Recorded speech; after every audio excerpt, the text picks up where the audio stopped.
Après l'élimination de leur équipe dimanche au stade Henri Desgranges à La Roche-sur-Yon face à Brest en 32e de finale de la Coupe de France, nous vous proposons de revenir sur l'envers du décor de l'avant-match du côté des supporters du Vendée Luçon Football. Un vrai club de supporters rassemblés sous le nom des Diables Rouges qui eux aussi se sont donnés à fond pour les joueurs. Dès le matin, à quelques heures de la rencontre, le COP luçonnais réuni pleine des sports du Sourdis peaufine le maquillage sur les visages aux couleurs du VLF, tandis que les chants qui vont résonner dans le stade sont répétés.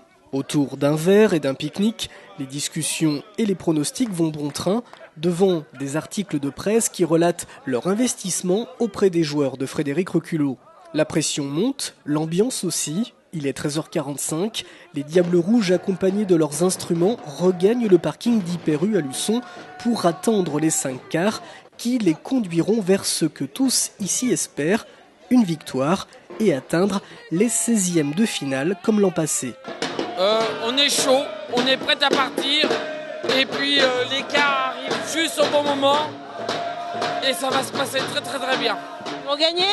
Ils vont gagner tranquille, 6-1. Très bien, ça va aller, ça chauffe, ça va. Est-ce qu'ils vont gagner ou pas ?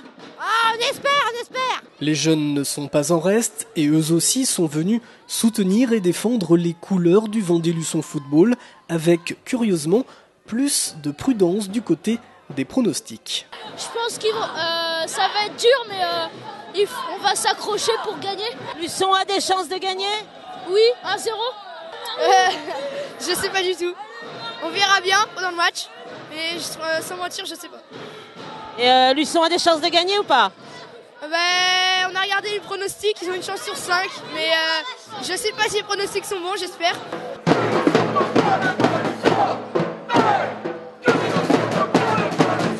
Dernière répétition avant de prendre place dans les quarts en direction de La Roche-sur-Yon. Enfin, pas tout à fait. La fête pour le COP commence tout juste. Le VLF joue, lui, dans moins de 2 heures.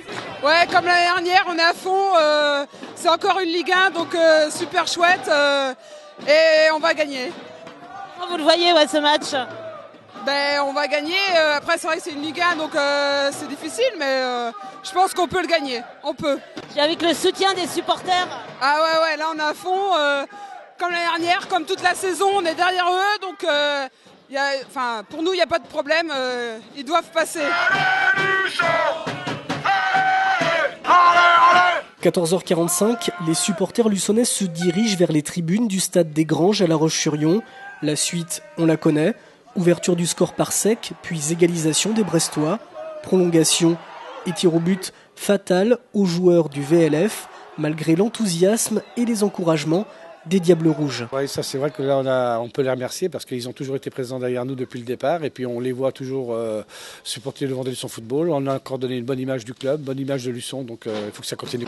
Supporters d'un jour, peut-être supporters toujours. En tout cas, les Diables Rouges passaient ce dimanche de l'exaltation à la désillusion lors de ces 32e de finale vont continuer à soutenir leur équipe, mais cette fois-ci pour la suite du championnat de France amateur.